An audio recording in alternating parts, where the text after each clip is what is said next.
किसान आंदोलित है। जो 3 काला कानून आया है किसानों के खिलाफ में, देश में आंदोलित है किसान आंदोलन, और 260 से ज्यादा किसानों की मौत हो गई है।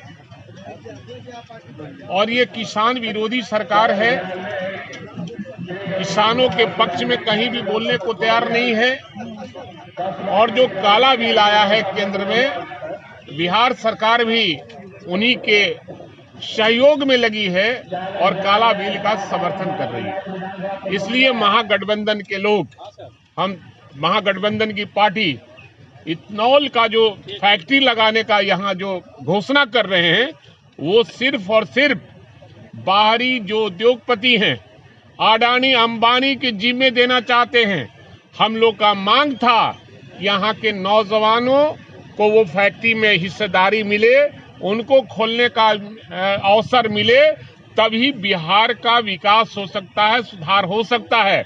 ये काला कानून को जब तक वापस नहीं लेती है सरकार, एनडीए की सरकार, तब तक सदन और सदन के बाहर में किसानों के समर्थन में हम आंदोलन करने का काम करें। आज वाजिब कीमत नहीं मिल पा रहा है, यहाँ तक कि धान की खरीद नहीं हो पा रही है।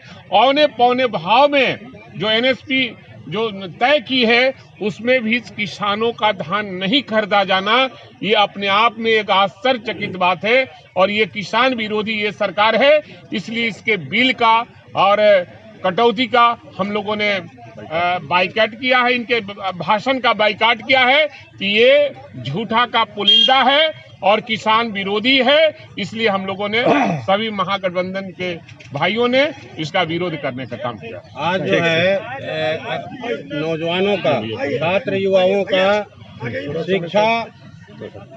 शिक्षा, रोजगार और स्वास्थ्य के सवाल पर प्रदर्शन था। और उन आरजेडी, कांग्रेस, सीपीआई, सीपीएम,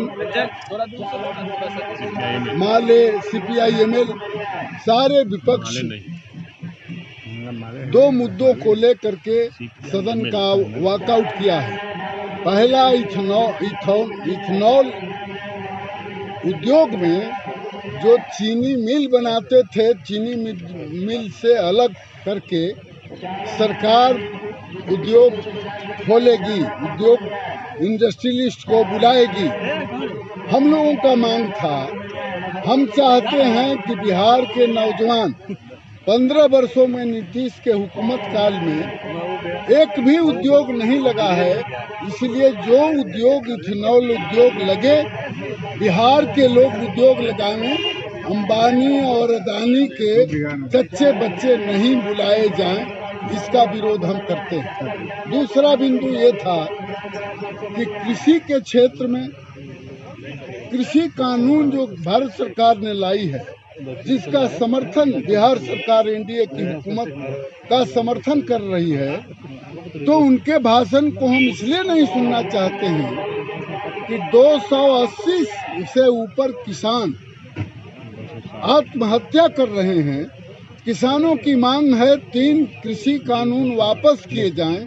वो धरने पर बैठे हुए हैं, देश में किसान आंदोलन पे हैं। तो इसीलिए कृषि का इनका बजट और कृषि का इनका डिमांड, इनका झूठा, इनका फरेबी बयान हम नहीं सुनेंगे। हम इनका बहिष्कार करेंगे। इस आंदोलन का, हमारे आंदोलन जो किसान कर रहे हैं, उनके मांग का हम समर्थन करते हैं, इसलिए सदन का बहिष्कार किए। आज कृषि बिल पर बहस थी, आए हैं, दर्जनों छात्र घायल हैं। तो हम लोगों ने मांग किया था कि सरकार इस पर अपना पक्ष रखे, कि सरकार लाठी गोली की सरकार चलाना चाहती है, नीतीश जी चलाना चाहते हैं, यह मंजूर नहीं है। दूसरी मांग हम लोगों ने रखा था कि खेती बटाई पर ज़्यादा हो रही है 80%, लेकिन बटाईदार किसानों को कोई सहूलियत नहीं मिल रही है, इसलिए कि उनके पास खेती करने का प्रमाण पत्र नहीं है।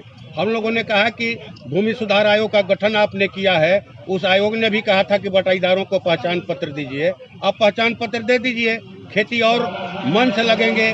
और तीसरा जो डिमांड कि जो तीनों कृषि कानून हैं, जिसको मोदी जी बता रहे हैं कि अमृत है और किसान उनको जहर मान रहे हैं। हम लोगों ने मांग किया कि नीतीश जी आप किसानों के साथ खड़ा होइए और बिहार विधानसभा से इन तीनों कृषि कानूनों को वापस करवाने के लिए केंद्र सरकार को अनुशंसा कीजिए। सरकार ने हमारी मांगों को नहीं सुना और हमने बाइकाट किया। राजेंद्र जी, आज सीएम नीतीश कुमार का जन्मदिन है। पूरे बिहार भर में विकास पुरुष के नाम से वोटिंग लगे हुए हैं अलग अलग जगहों पे। और देखिए, उनका जन्मदिन है, हम लोगों ने शुभकामना दी और महागठबंधन की तरफ से भी मैंने शुभकामना दिया।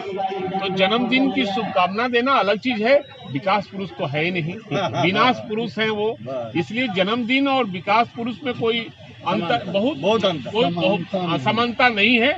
इसलिए उनके जन्मदिन पर कोई टीका टिप्पणी नहीं है, लेकिन विकास पुरुष नहीं है और वो विनाश कर रहे हैं। उनके राज में बिहार विनाश के कगार पर। ठीक है, धन्यवाद। हो गया।